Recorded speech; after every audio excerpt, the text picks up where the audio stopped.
The last video I uploaded was a very harsh critique of the new upcoming Zelda game Tears of the Kingdom, and as someone whose favorite gaming franchise of all time is Legend of Zelda, I just felt very unimpressed by what was shown in the Tears of Kingdom trailers, and I just had to make a video venting about it. Now to my surprise, this video wasn't well received, and I got a lot more hate than normal in the comment section, and the dislikes are over 70% I think, which really shocked me as I usually do not get so many dislikes on my videos. So honestly, I originally thought that I may have dropped the ball in a major way by judging this game far too early, and I started highly doubting my own video game analysis abilities. Fortunately for me, just the other day Nintendo released a gameplay demonstration for Tears of the Kingdom that has quite frankly vindicated all my original criticisms. And honestly, if anything, I was severely understating how unimpressed I would be with Tears of the Kingdom. So the demo actually starts by exceeding my expectations in a major way.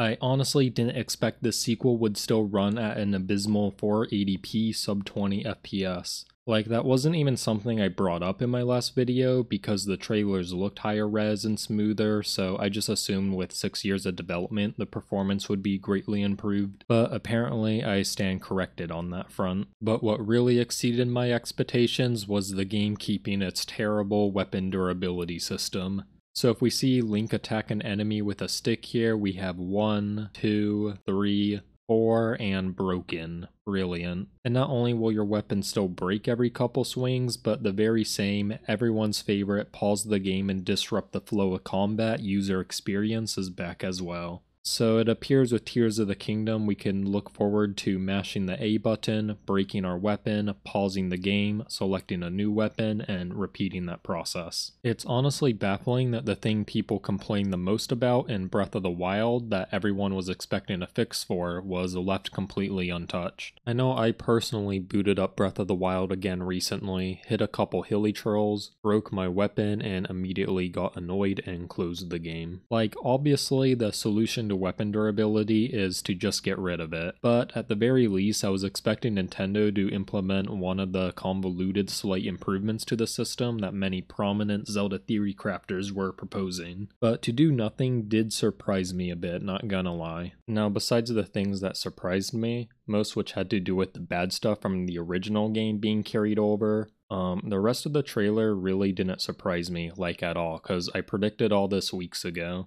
That is, that this new Zelda game installment was going to be more of a sandbox game with a focus on its crafting mechanics and taking advantage of the game's physics engine.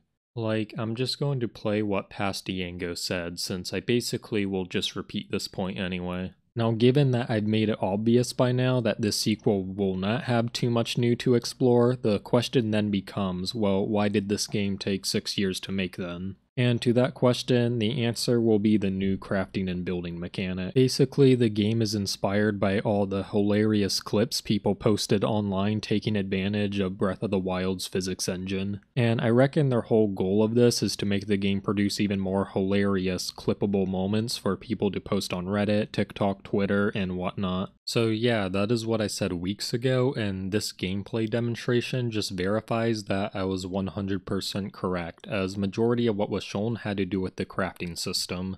In the demo, we see Link craft items like weapons and boats, and I'm sure there's a lot more you can craft. It honestly just looks like a budget version of Gary's mod that no Zelda fan asked for. Like, I guess I like this game as a YouTuber who wants to make clickbait videos to amass views, because the thumbnails basically write themselves, like making the biggest Sheikah bomber plane and nuking the hilly trolls out of existence, or top 10 super OP weapons to murder hilly trolls with, or how about enslaving the entire hilly troll population. Like, there's a reason every YouTube reactor is soying out over this demo. They're just thinking of all the tens of dollars they're going to make on producing videos for this game. My point is, I just see Tears of the Kingdom as a Reddit game, and I reckon you can just get most of the enjoyment out of it by just watching these hilarious clips on Reddit or watching well-edited MrBeast-like retention farming YouTube videos. That's personally how I plan to enjoy the game and save my time when it comes out. Overall, Tears of the Kingdom looks like a somewhat impressive Breath of the Wild mod that will provide you with some mildly funny in the moment LOLs. But as a new entry into the Zelda gaming franchise, it looks very disappointing and lacking in what makes a good Zelda game.